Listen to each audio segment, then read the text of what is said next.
저는 한 1년 전부터 희망에 대해서 많은 관심을 갖고 있습니다. 제가 희망에 대해서 많은 관심을 갖게 된 데는 여러 가지 이유가 있습니다. 우선 제가 나이가 이제 점점 들어가는데 과연 70이 넘어서도 희망을 가지고 살 수 있을까? 이런 자기 자신에 대한 그런 문제 때문이기도 하고, 그 다음에 이제 또 하나는 제가 아주 사랑하고 존경하는 젊은 목사 한 사람이 암에 걸렸어요. 그래서 이제 병원에 입원하기 전에 저를 찾아왔습니다. 와서 저를 위해서 기도 좀 해 주십시오. 이렇게 이제 청을 해요. 제가 이제 함께 기도하고 난 다음에 이런저런 이제 얘기를 하는데, 그 젊은 목사가 마지막으로 저한테 한 말이 있습니다. 목사님, 저도 희망을 가지고 살 수 있겠습니까? 그 질문이 참 가슴에 와 닿더라고요. 또 하나는 제가 이제 그 총회의 정책위원회 위원장 일을 맡고 있습니다. 누누이 얘기하지만 우리 한국교회가 큰 위기에 봉착해 있습니다. 우리 교단만 하더라도 약 8,400개 교회 가운데 4,700교회가 고등부가 없어요. 고등부가 없다고 하는 것은 그만큼 한국교회가 큰 위기에 처해 있다는 뜻입니다. 고등부가 없으니 청년부가 있을 리가 없지요. 청년부가 없으면 결과적으로 장년부도 없어진다는 얘기 아닙니까? 절반이 청년부가 없어요. 절반 넘게 수요 예배나 저녁 예배를 드리지 않습니다. 그리고 우리 교단만 해도 약 47,000명이 한 해에 줄었습니다. 개신교 전체를 통틀어서 종합해 보면 근 30만 명이 1년에 줄었습니다. 작년에 72%가 예산 달성을 못했어요. 게다가 교황이 금년에 옵니다. 한국교회 역사를 보면 교황이 오고 가면 천주교가 크게 부흥을 했습니다.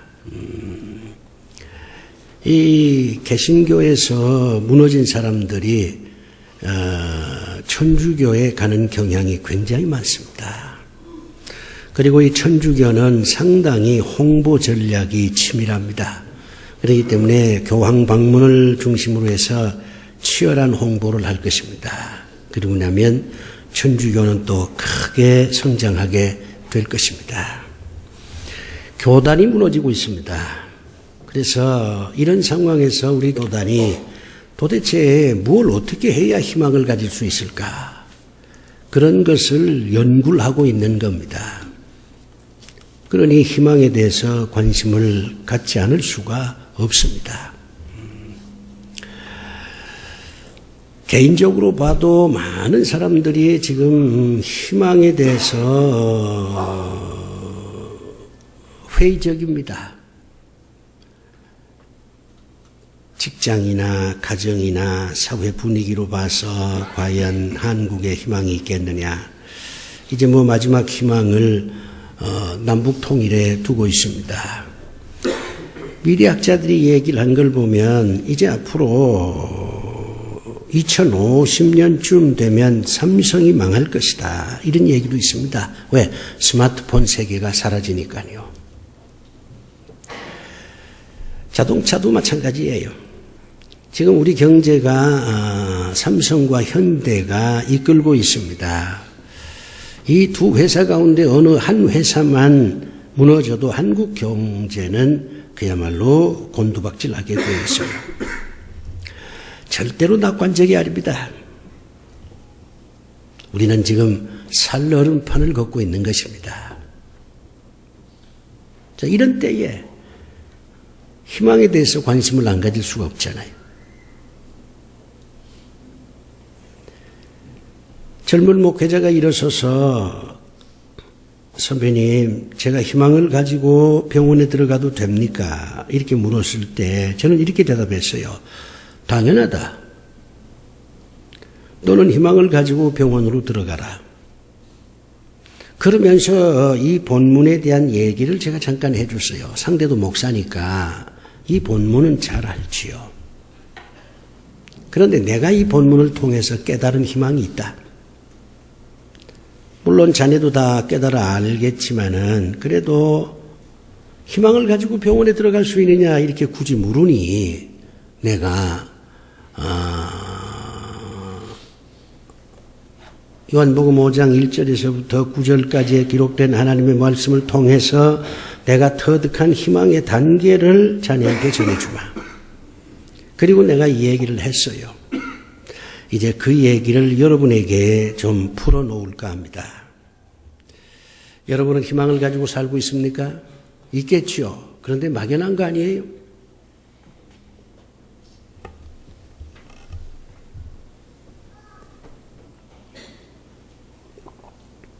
관념적인 거 아닙니까? 습관적인 건 아닙니까? 희망에 대해서 여러분들이 얼마나 철저하게 한번 성찰해 보셨습니까? 아들한테 희망을 가지라고 얘기하는 아버지도 희망의 정체를 몰라요. 희망은 우리가 아는 대로 삶의 원동력입니다. 이거 없으면 인생은 무너지는 것입니다. 찰스 디킨스라고 하는 사람이 구두 따기를 했습니다. 그런데 구두 따기를 하면서 항상 싱글벙글 하는 거예요. 이 찰스 디킨슨한테 이제 구두를 닦는 손님들이 하도 신기해서 아니 너는 구두 닦는 주제에 뭘 그리 싱글벙글 하냐 물었어요. 그랬더니 이 찰스 디킨슨이 하는 말이 저는 비록 구두를 닦지만 저는 희망이 있습니다. 그래? 무슨 희망인데? 제가 이렇게 구두를 열심히 닦아서 돈을 벌어서 저는 대학에 갈 겁니다. 대학에 들어가서 문학 공부를 할 겁니다. 그리고 소설을 쓸 것입니다. 그 소설을 통해서 많은 사람들한테 인생은 이런 게 아니겠냐 인생 얘기를 하고 싶습니다. 그러니 구두를 닦으면서도 신이 날 수밖에요. 그렇게 얘기를 했어요. 그 손님이요 부자야. 찰스 디킨슨이 그 한 말에 너무 감동을 받아서 그래? 그 내 말이 맞는 말이다. 나는 돈은 있다마는 희망이 없다. 그런데 너는 돈은 없는데 희망이 있구나. 있는 것으로 도와주는 것이니 내가 돈밖에 없으니 내가 이 돈을 너한테 많이 주마. 그러니 구두 닦기 하지 말고 이제부터 공부를 열심히 하라. 그 구두 닦으려면 시간이 많이 낭비되지 않냐. 그러니 이제부터 돈 걱정하지 말고 열심으로 공부를 해서 꼭 좋은 대학에 들어가라. 찰스 디킨슨은 결국 대학에 들어갔고 또 소설가가 됐습니다. 희망이 있는 사람은 웃습니다. 희망이 있는 사람은 여유가 있어요. 희망이 있는 사람은 비굴하지 않습니다. 희망이 있는 사람은 고난도 참고 견딥니다. 희망이 있는 사람은 남을 비판하지 않습니다. 희망이 있는 사람은 옹졸하지 않습니다. 희망이 있는 사람은 자기가 별로 잘못한 것도 없는데 웃으면서 미안하다. 내가 잘못했다. 그렇게 얘기합니다. 희망은 낭만 자체예요.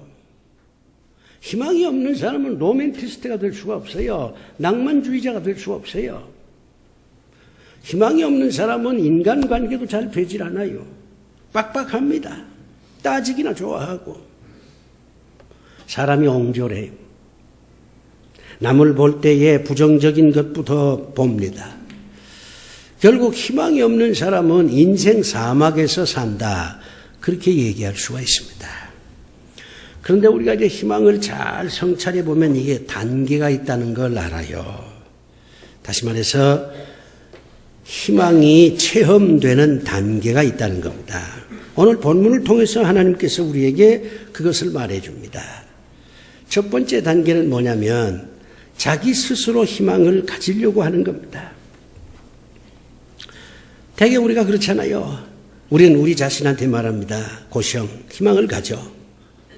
이렇게 우리 자신한테 말해요.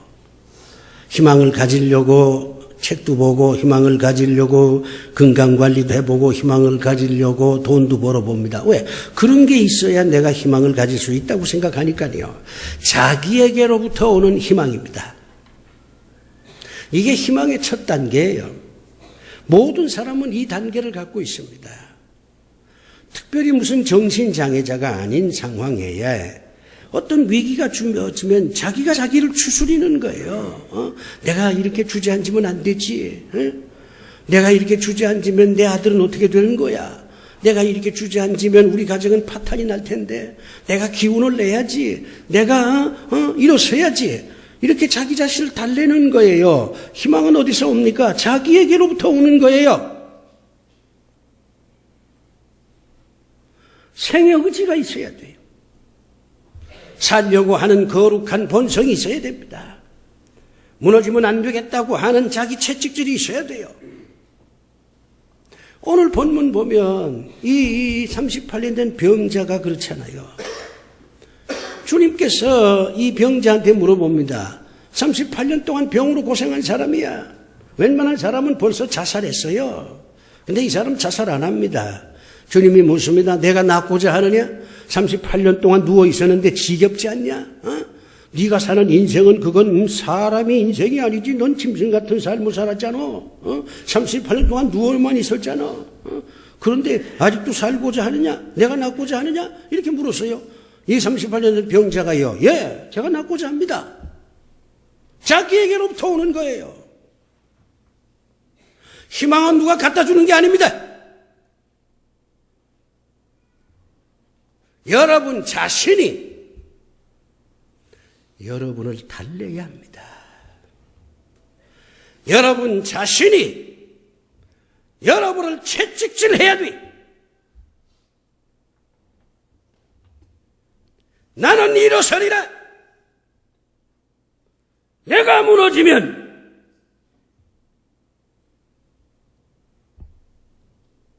내 아들도 무너진다. 무너지면 안 되지. 이 자기 자신이 희망의 원천이라야 돼요. 사람들이 왜 자살합니까? 이게 안 되니까 자살하는 거예요. 사회의 어떤 안전망 시스템, 사회 제도가 잘못돼서 사람들이 많이 죽어간다. 그렇게 얘기하는 사람도 있습니다. 절반은 맞지만 절반은 틀렸어요. 사회가 인간을 완벽하게 도와줄 수 없습니다. 인간은 스스로 돕는 존재입니다.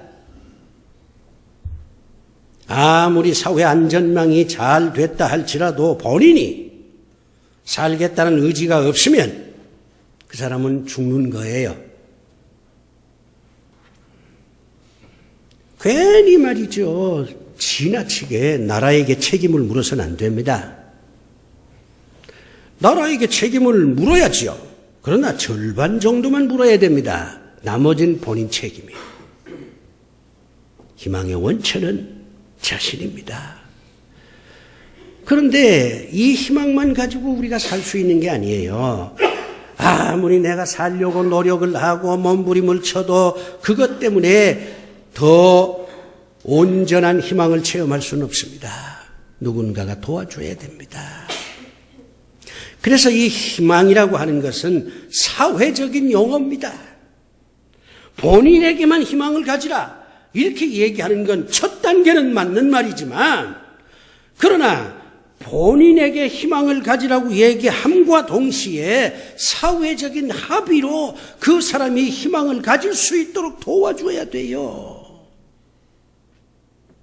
이 사람이 38년 된 병자인데 어떻게 베데스다 목가로 왔습니까? 날아서 왔습니까? 이 사람이 요즘 유명한 그 드라마 있잖아요. 별에서 온 그댄지 어디서 온 그댄지 그런 무슨 재주가 있는 사람도 아니잖아요. 기어왔을까요? 38년 된 병자. 38년 동안 누워있던 사람이 어떻게 기어서 베데스다 못 가요 옵니까? 아니에요. 누군가가 도와준 겁니다.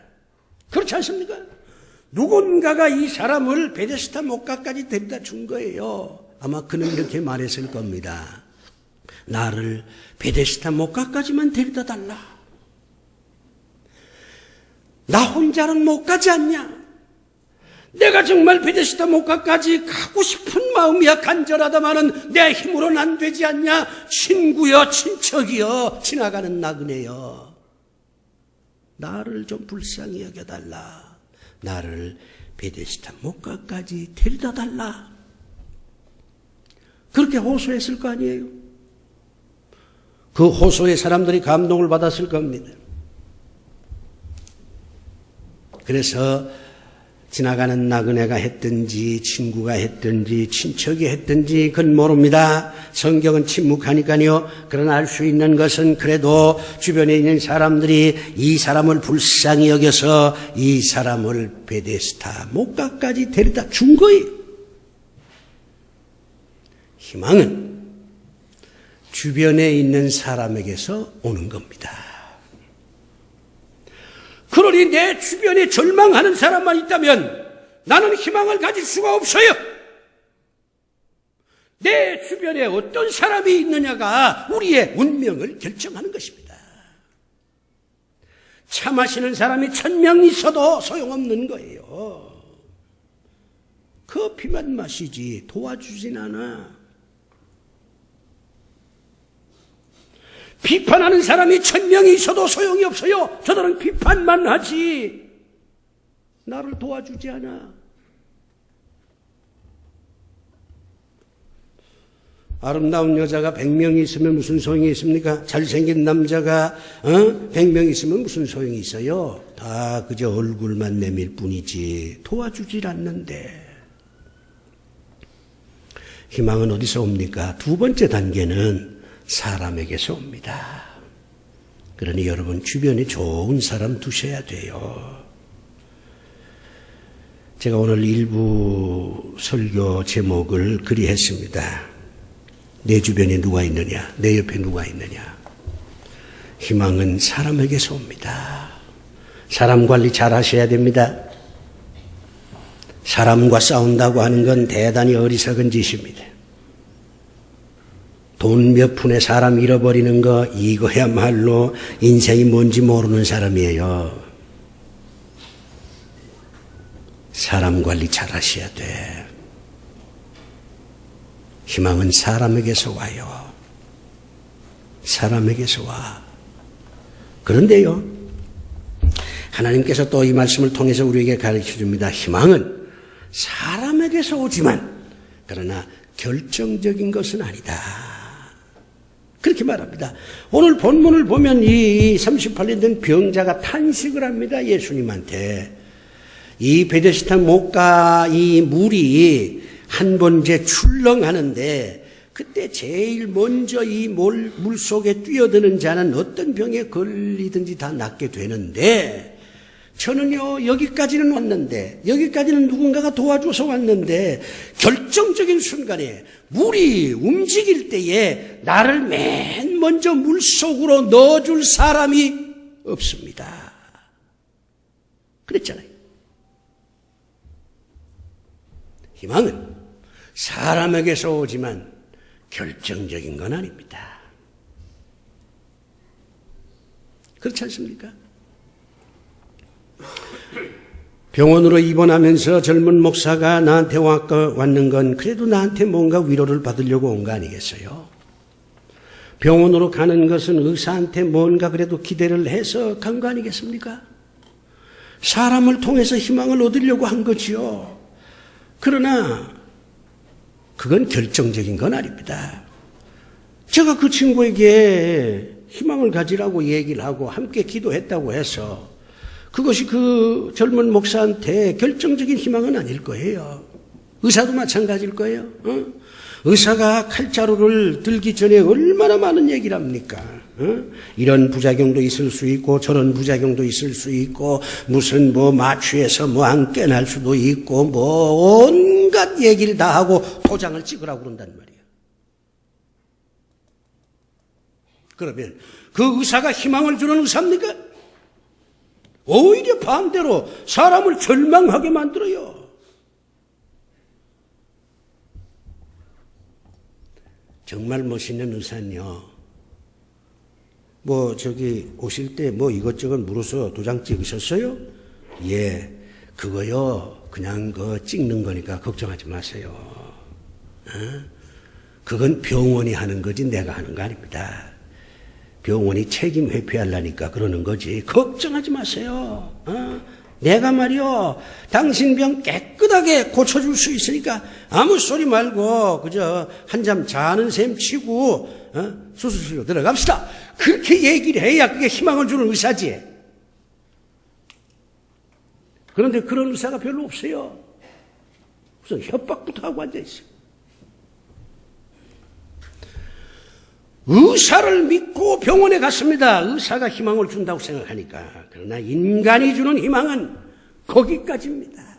베데스다 목가까지만 데려다 주는 것이지 결정적인 순간에는 인간이 할 수가 없습니다. 아버지가 아무리 아들한테 희망을 준다고 하더라도 아버지가 아들한테 주는 희망은 한계가 있는 거라고 말이에요. 아들이 아무리 희망을 가지고 산다 하더라도 아버지가 그 희망을 준다고 하더라도 그것은 그 정도야. 그 한계로 끝나는 거지 그 이상은 안 됩니다. 그래서 우리 하나님은 세 번째 단계를 얘기합니다. 그것은 그리스도에게서 오는 희망입니다. 이 38년 된 병자가 베데스다 목가에서 예수님을 만났잖아요. 예수님을 만났습니다. 우리가 이 본문을 읽으면서 우리가 한번 깊이 생각해 볼 게 있습니다. 거기 환자들이 굉장히 많잖아요. 성경에 보면 맹인도 있고 다리 저는 사람도 있고 혈기 마른 사람도 있고 별 희한한 그 난치병 불치병 환자들이 여기 다 모였는데 왜 우리 주님이 38년 된 병자 앞에만 가가지고 내가 낫고자 하느냐 그렇게 물었을까? 나는 이 문제를 해결하기 위해서 굉장히 고민을 했습니다. 왜 그냥 혈기 마른 사람도 아니고 왜 38년 된 병자냐? 다 불치병 환자고 다 난치병 환자인데 왜 하필이면 주님은 그를 택했을까? 미스테리예요. 38년 된 병자가 예수님을 부른 게 아닙니다. 무슨 친척이 38년 된 병자한테 야 예수님 만나면 돼. 예수님은 말이야 죽은 자도 살려내는 분이야. 걱정하지 마라. 내가 예수님한테 널 소개해 줄게. 그렇게 말한 것도 아니에요.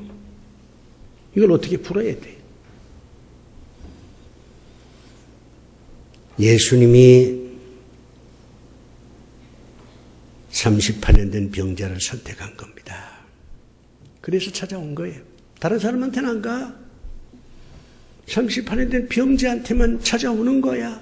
왜 그랬을까? 몰라요. 전혀 설명이 나와 있지 않으니까. 이것을 우리 개신교를 창시한 깔뱅은 이렇게 말합니다. 이게 선택이다. 이게 선택이야. 주님이 많은 병자들 가운데서 38년 된 병자를 선택한 거예요.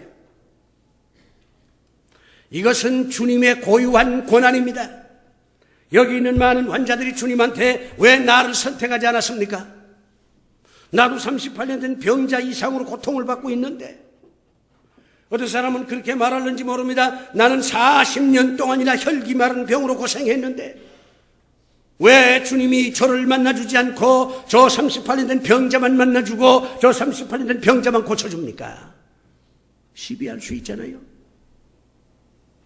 그런데 소용없는 거예요. 그건 주님이 선택하는 겁니다. 그건 우리가 주님한테 항의할 수가 없어요. 이것을 행운이라고 말할 수도 있을지 모릅니다. 38년 된 병자한테는 행운이에요. 인생에 행운이 없다고 생각하십니까? 천만에요. 인생에 행운이 많습니다. 원래 행복이라는 단어는 행운에서 나온 겁니다. 서양 사람들은 행복이라는 말 쓰지 별로 안 씁니다. 행운이라 그래요. 이 행복이라고 이걸 번역한 건 일본 사람들이 번역한 거예요. 행운이요.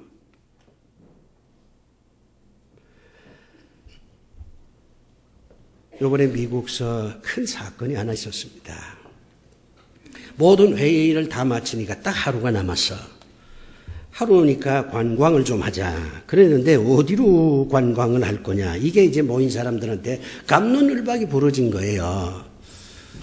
그래 내가 뭐 여러 군데 다 가볼만 해야 되겠지만 시간이 없으니까 뉴욕 하면 그래도 맨하탄 아니냐. 거기 가면 뭐 자유의 여신상도 뭐 배 타고 한번 둘러볼 수도 있고, 그리고 뭐 자본주의의 총본산이라는데, 가서, 자본주의가 이런 거로구나 하는 구경도 좀 하고, 1년에 3천만 명이 맨하탄을 구경하기 위해서 미국에 몰려듭니다. 그러니, 거기나 구경하고 오자. 이래가지고, 이제 한국에서 간 대표들이 모두 이제 13명인데, 몇 분은 좀 빠지고 이제 갔어요. 다 구경했어. 그리고 한남체인이라고 한국 사람이 경영하는 큰 마트가 있더라고. 그 앞에 이제 주차장이 넓어요. 거기서 이제 차를 갈아타기 위해서 모였는데 우리 박익은 총회장님 사모님이 함께 갔어요. 미국의 아들, 딸들이 다 있거든요. 그리고 그 손녀구만. 도리야. 그러니까 그 아들이 아버지 좀 모셔서, 이제 뭐, 친손녀인데 좀 돌잔치 좀 해주세요. 그래가지고 이제 모처럼 그 부부가 함께 간 겁니다. 그런데, 화장실에 가셨는데 쓰러진 거예요. 그런데 그때 누가 있었느냐. 그걸 이렇게 걸어가다가 사모님이 탁 쓰러지니까 뒤에 성결교 장로님이 미끄러지셨나 보다 이렇게 생각을 하고 부축을 하려고 그랬는데 그게 아니야. 입에 거품이 뭐 물고 말이요. 이게 빨리 119에 요즘 말로 하는 119에 전화를 한 거예요. 전화를 했더니 5분 안에 온 겁니다. 근데 와 보니까 이미 심장이 멎었어.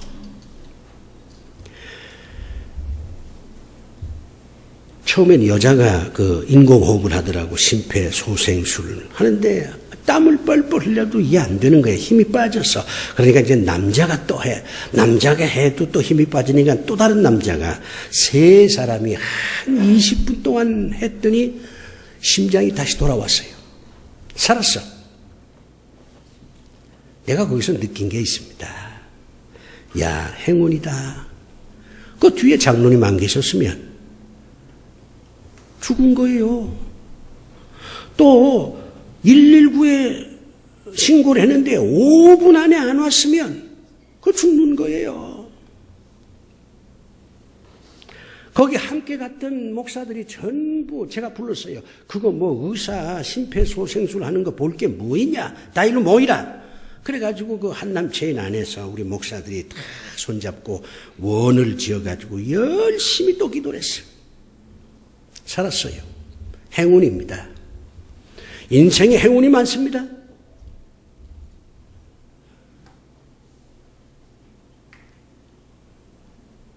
예수 그리스도께서 수많은 병자들 가운데 38년 된 병자만 선택한 겁니다. 그건 행운입니다. 그 환자한테는 행운이에요. 여기에 인생의 미스터리가 있는 거예요. 하나님이 선택한 자는 희망이 있습니다. 우리가 신앙생활을 하면서 몸부림쳐야 되는 이유 중에 하나는 내가 하나님의 선택을 받은 자가 되겠다. 어떻게 하면 하나님의 선택을 받을 수 있느냐. 이게 바로 우리 신앙생활의 몸부림입니다. 등록했다고 하나님의 선택받은 거라고 생각하면 안 돼요. 무슨 목사 되고 장로 되고 뭐 안수집사 권사 됐다고 하나님의 선택을 받았다? 그건 자기 생각이지 하나님 입장은 다를 수도 있습니다. 그렇기 때문에 교인이 된 것만으로 만족해서는 안 됩니다. 내가 교인이 됐지만, 내가 목사가 됐지만, 내가 장로가 됐지만, 내가 안수집사가 됐지만, 내가 권사가 됐지만 나는 묻겠다. 과연 내가 하나님의 선택을 받은 자냐?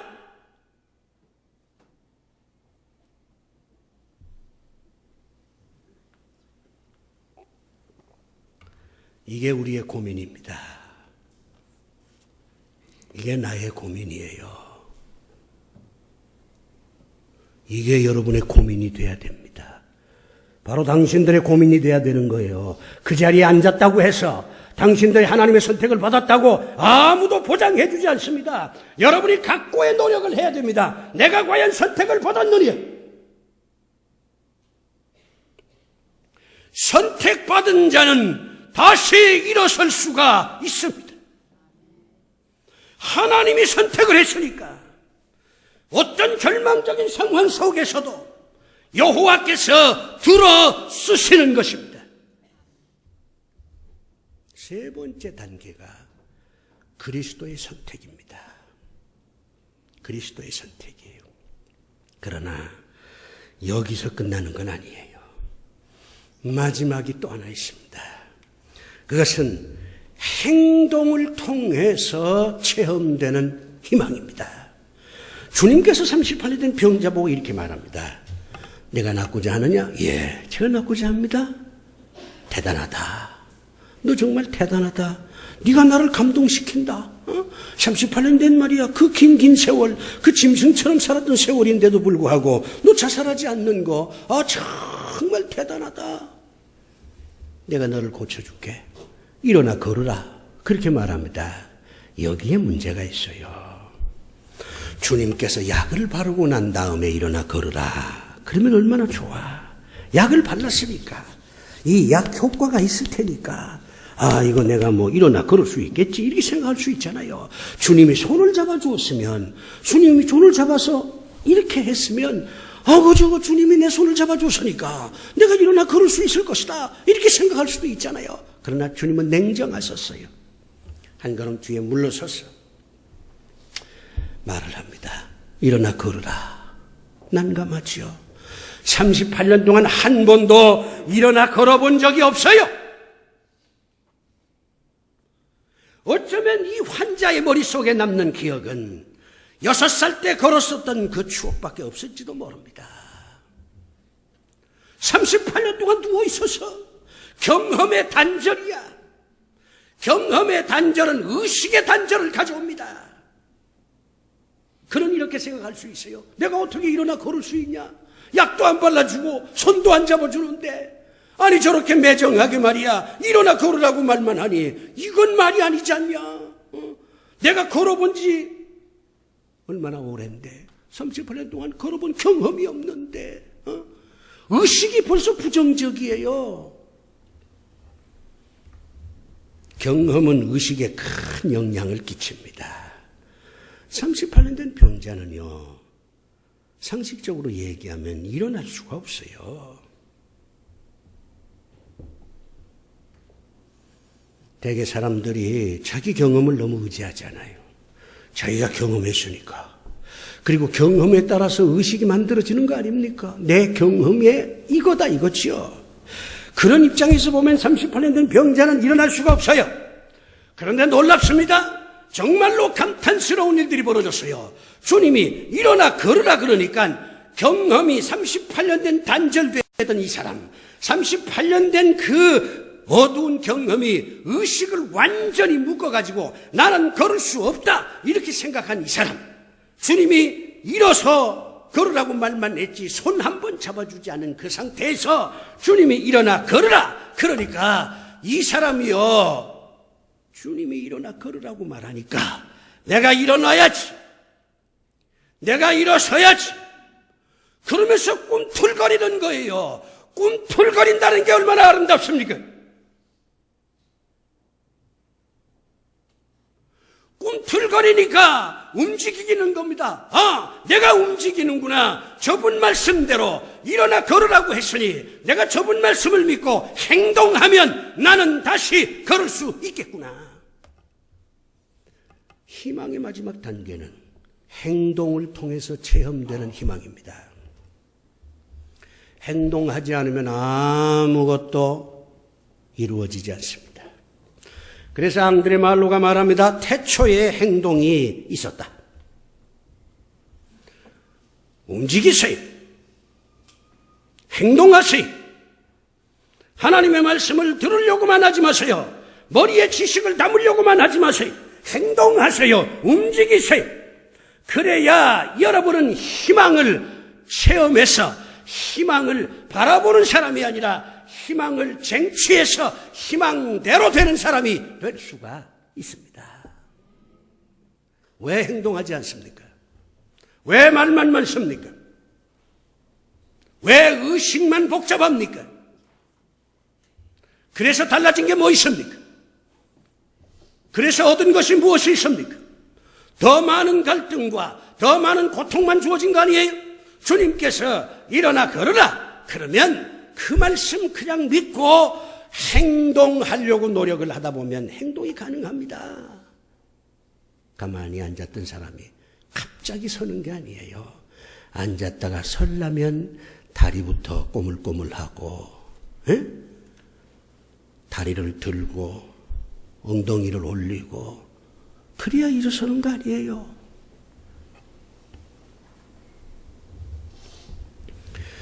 희망의 마지막 단계는 행동입니다. 말이 아니에요. 경험이 아니에요. 의식이 아니에요. 행동이에요. 그러면 여러분의 희망은 온전히 이루어지게 됩니다. 다행히 그 젊은 목사는 건강을 회복하고 퇴원을 했습니다.